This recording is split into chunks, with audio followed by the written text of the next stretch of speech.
안녕하세요. 고양이 3마리입니다. 오늘은 대출 연체 기록 삭제에 대한 내용을 자세히 알아보겠습니다. 많은 분들이 대출을 이용하면서 예상치 못한 사정으로 인해 연체를 경험하곤 합니다. 하지만 연체 기록이 남으면 신용점수에 큰 영향을 미치고 이후 대출을 받거나 신용카드를 발급받는 데에도 어려움을 겪을 수 있습니다. 그렇다면 연체 기록을 삭제하는 방법은 무엇일까요? 먼저 대출 연체 기록이 어떻게 남는지부터 알아야 합니다. 금융기관에서는 연체 발생 시 일정 기간이 지나면 이를 신용정보원에 보고하게 됩니다.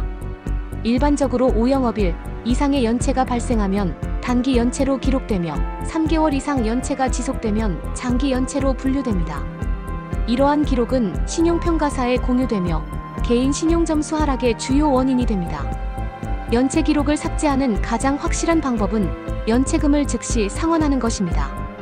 연체금을 전액 상환하면 금융기관에 따라 일정 기간 이후 연체 기록이 자동으로 삭제될 수 있습니다. 하지만 모든 경우에 해당하는 것은 아니므로 자신의 신용보고서를 확인하고 해당 금융기관에 문의하는 것이 필요합니다. 만약 연체 기록이 남아있는 경우 본인의 신용정보를 관리하는 기관인 한국신용정보원이나 신용평가사 KCB, 나이스 등에 이의를 신청할 수 있습니다. 만약 부당한 연체 기록이 남아있다면 정정 요청을 통해 삭제할 수 있습니다. 이 과정에서 연체 사유를 명확히 설명하고 상환 증빙 자료를 제출하면 더욱 신속한 처리가 가능합니다. 또한 금융기관과 협의하여 선처 요청을 하는 방법도 있습니다. 특히 단기 연체나 일시적인 사정으로 인해 발생한 연체라면 금융기관에 정중히 요청하여 연체 기록을 삭제할 수 있는지 문의해보는 것이 좋습니다.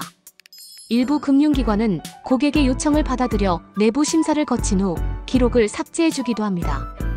연체 기록이 남아있는 경우 이를 최소화하는 방법도 고려해야 합니다.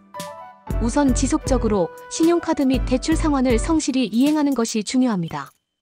연체 없이 일정 기간 정상적인 금융 거래를 유지하면 신용점수가 점진적으로 회복될 수 있습니다. 또한 신용카드 한도를 초과하지 않고 적절히 사용하는 것도 신용점수 개선에 도움이 됩니다. 혹시라도 연체 기록이 남아있는 상태에서 대출이 필요하다면 정부 지원 대출 상품을 활용하는 것도 방법입니다. 예를 들어 서민금융진흥원의 미소금융, 햇살론 등의 상품은 비교적 낮은 신용점수를 가진 분들도 신청할 수 있습니다. 이러한 상품을 이용하여 신용도를 개선하는 것도 하나의 대안이 될 수 있습니다. 마지막으로 신용회복을 위해 신용회복위원회의 도움을 받을 수도 있습니다. 신용회복위원회에서는 연체로 인해 어려움을 겪는 분들을 위해 신용회복 프로그램을 운영하고 있으며 채무조정이나 신용교육 등을 지원하고 있습니다. 이를 활용하면 보다 효과적으로 신용을 회복할 수 있습니다.